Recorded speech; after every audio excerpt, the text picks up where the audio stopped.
Isang jet na pandigma ang umuugong habang lumalabas mula sa isang barrel roll na sobrang lapit sa lupa kaya natamaan nito ang isang sanga ng puno gamit ang pakpak nito. Libo-libong manonood ang hindi makapaniwala pero sa cockpit sumisigaw ang piloto ng "Wiha!" Hindi ito stunt. Sumunod dito, naganap ang pinakamalalang sakuna sa airshow sa kasaysayan. Ilang oras lang ang nakalipas, ibang-iba ang atmosfera sa Lviv Airfield. Sa ika-6 na anibersaryo ng ika-14 na Air Corps, nagdaos ang militar ng Ukraine ng engrandeng selebrasyon at pinalipad ang Sukhoi Su-27, isang fighter jet na kayang gumawa ng mga stunt tulad ng Pugachev's Cobra. Nakatakda silang magpakitang gilas ng pambansang pagmamalaki. Ngunit sa likod nito, lumalabas na ang mga problema sa pagpaplano ng okasyon. Humiling si Vladimir Topanar, veteranong piloto na may 27 taong karanasan ng practice flight sa Lviv Airfield para makabisado ang lugar. Ngunit tinanggihan ng Air Force ang kanyang kahilingan dahil masyadong magastos ito. Dahil usaping militar ito, hindi na tumutol si Topanar. Maaaring mukhang delikado ito para sa karamihan ng tao, pero hindi para sa isang veteranong piloto ng Ukrainian Air Force. Naipaliwanag sa kanya ang lugar gamit military-grade na impormasyon at maraming beses niyang ginawa ang planadong routine. Para sa isang piloto tulad niya, hindi naman talaga kakaiba ang hindi pamilyar na teritoryo. Walang practice run sa isang war zone, lalong lumala ang mga bagay nung araw na iyon. Inilipat ng mga organizer ang palabas sa kabilang bahagi ng airfield sa huling sandali. Kasama dito ang paglilipat ng mga lugar ng manonood. Minadali at magulo ang mga pagbabagong ito at hindi nasabihan sina Topinar at co-pilot niyang si Yuri Yegorov. Sana'y mag-adjust si Topinar pero kinakabahan pa rin siya. Bago ang kaganapan, nag-alala ang mga lokal na piloto na pamilyar sa lugar at tinawag na magulo ang organisasyon ng event. May isa pang tuluyang umatras sa palabas dahil sa kulang na paghahanda. Lumalabas na malinaw na ang palabas ay nagdurusa dahil sa nakakagulat na mababang antas ng organisasyon at pagpaplano. Sa kabila ng mga problemang ito, ipinagpapatuloy pa rin ni Topinar ang palabas na nakatutok sa pinale, isang komplikadong routine ng loop, roll at matapang na mababang lipad sa ibabaw ng mga tao. Naging matagumpay ang palabas hanggang sa puntong ito. Lumapit ang mga piloto sa paliparan ng Lviv para simulan ang routine. Ngunit napansin nilang hindi tugma sa inaasahan ang kalagayan ng paliparan base sa tugon sa radyo. At muli ramdam mo ang lubos na kalayaan. Sa mahigit 8,000 katao sa mundo, pati mga mataas na opisyal ng militar, mahirap silang hindi mapansin. Hindi nakita ni Topanar at Yegorov mula sa cockpit ang mga tao sa ibaba, kaya delikado ito para sa mga naroon hanggang sa mapansin ni Topanar ang mga manonood. Wala sila sa inaasahan niya. Sa kabilang panig ng eroplano sila, lalong lumala ang sitwasyon dahil hindi tugma sa aktwal na lupain ang flight parameter ng Air Force. Dahil sa pressure, tumawag ang mga piloto sa air traffic control para humingi ng gabay. Anong problema mo? Hindi pinansin ng mga controller ang kalituhan at inutusan ang dalawa na ipagpatuloy ang maneuvers. Dahil sinanay ang military pilot na sumunod sa utos, ginawa nila ito kahit may paglabag sa kaligtasan. Walang sablay na isinagawa ni Topanar at Yegorov ang kanilang routine sa loob ng ilang minuto, ngunit nagkaproblema sila nang subukan nilang gawin ang isang karaniwang aerobatic move. Habang nasa kalagitnaan ng half-barrel roll, napansin ni Topanar na parehong bumaba ang thrust ng mga makina, dahilan para bumagal ang kanilang bilis ng eroplano. Mas mabagal ang lipad nila, bumaba ang 200 sa 200 metro bago biglang humila pataas at pumasok sa loop na may liko. Dapat sana parallel sa manonood ang galaw na yon. Gayunpaman, dahil hindi tugma ang layout kumpara sa kanilang flight plan, diretso silang lumilipad papunta sa isang malaking grupo ng mga tao. Sa halip, habang lumalabas ang eroplano sa loop, mabilis pa rin itong bumababa. Si Topanar ay pilit kinokontrol ang jet, ngunit sobrang lapit na ito sa lupa. Lumiko ka, lumiko ka. Anong nangyayari? Lumiko ka? Paligid! Paligid. Habang nagpapalevel ang eroplano, mukhang naiiwasan ng mga piloto ang sakuna.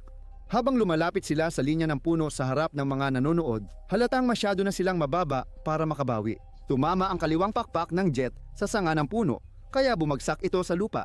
Nakakamangha, sumayad ang pakpak sa konkreto at saglit na pumantay ang eroplano, lumipad ng ilang pulgada sa lupa. Pero hindi na maliligtas ang sitwasyon. Hindi na napalipad ni Topanar ang eroplano. at tumuloy ang jet sa mga nakatayo at sa nakaparadang transport plane. Wala na silang magawa, hinila ni Yegorov ang ejector toggle bago bumangga ang jet nila sa nakaparadang eroplano. Sa huling aksyong ito, sumalpok ang trahedya at gumulong-gulong sa ere ang kanilang jet. Pagkaraan ng ilang ikot, bumagsak ito at sumabog, tumilapon sa mga nanonood sa bilis. Hindi pa sapat ang nangyari. Nahatak pa ng debris ang bahagi ng barbed wire sa aspalto na parang naglatag ng madilim na lambat ng pagkawasak. Habang ang iba ay tumatakas sa kaguluhan, ang ilan naman ay natigilan sa panunood ng pagsabog ng jet fuel, bakal at barbed wire na tumama sa mga lokal na pamilya. Nang huminto ang wreckage, agad na naramdaman ang epekto. Hanggang ngayon, may mga saksi pa ring hirap sa trauma ng kanilang nakita. May mga umiiyak para sa mga kamag-anak na di na muling makikita at ang iba ay tahimik na lumalayo dahil di kayang makita ang kalagayan ng mahal sa buhay. Minsan, di na nakikilala ang mga nasawi. Sa gitna ng tao, isang veteranong piloto ang nakakita sa eroplanong bumabagsak. Dumating siya sa palabas kasama ang asawa at 3 anak, ngunit umalis na 2 anak na lalaki na lang ang buhay. Una kong naisip ang asawa at anak ko. Siksikan ng tao sa runway parang impyerno. Nakatakas sina Toponar at Yegorov na walang galos at lumapag ilang daang talampakan mula sa guho. Iniligtas sila ng ejector seats. Hindi ko alam ang iniisip nila habang inaayos ng emergency services ang kaguluhan sa harap nila.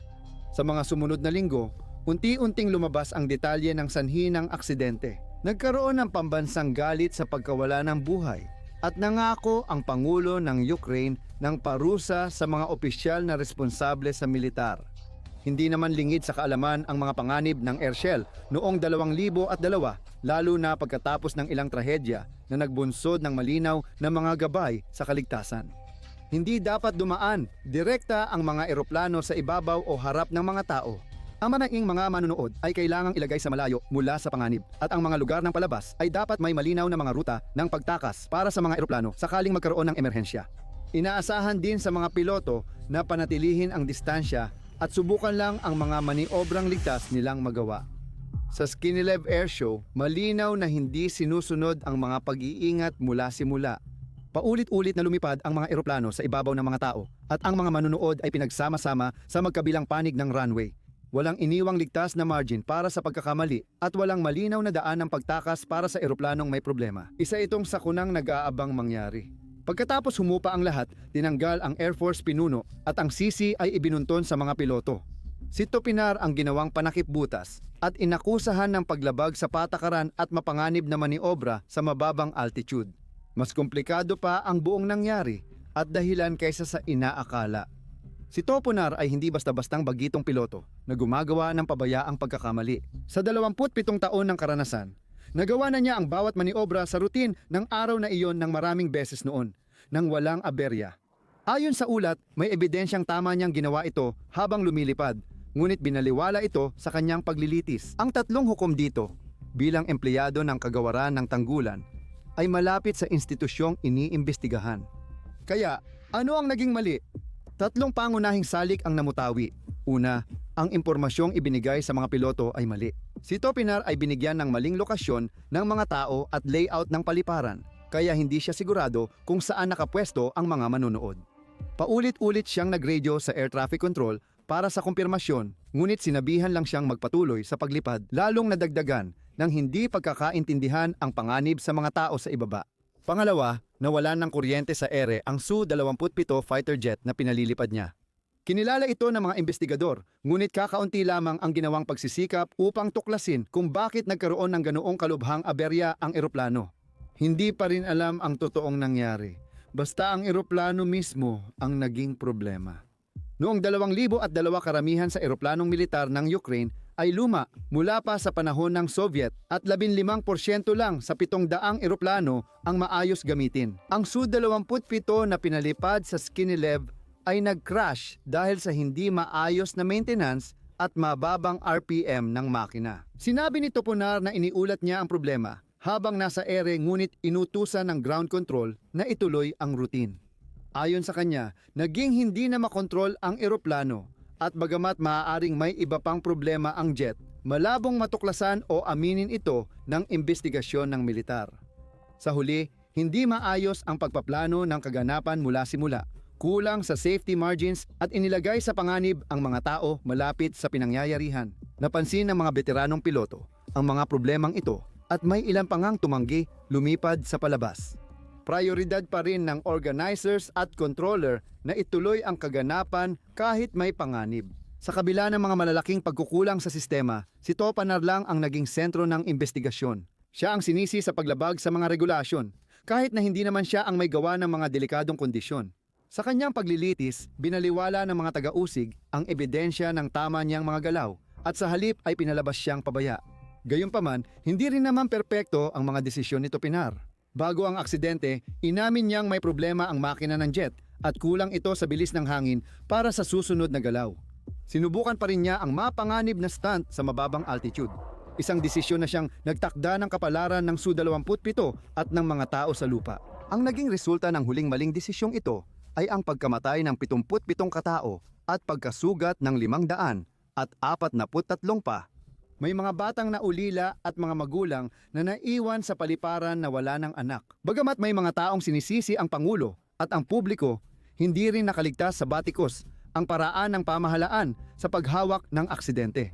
Sa simula pa lang, nakatanggap ng kaduda-dudang suporta ang mga biktima ng pagbagsak ng eroplano. Naglaan lamang ang pamahalaan ng katumbas ng 20,000 dolyar na paghahatian ng mga pamilya ng mga nasawi. Sabi ng mga nakatanggap, walang malinaw na basehan ang halaga dahil umaabot ito mula 7,000 hanggang 40,000 kada pamilya. Walang malinaw na dahilan. Mas kaunti pa ang pondo para sa mga nasugatan na halos walang natanggap na tulong sa pagpapagamot. Isang masaklap na halimbawa, may 4 na taong gulang na batang natagpuang nakahiga sa mga bangkay sa paliparan. Ang trahedya ay nakaapekto sa kanyang pagsasalita at mental na pag-unlad. Gayunpaman, 2,000 dolyar lang ang ibinigay ng pamahalaan ng Ukraine bilang kabayaran sa kanyang pamilya. Sa kabutihang palad, wala pang aksidente sa airshow na lumapit man lang sa bilang ng mga nasawi sa Skinilev.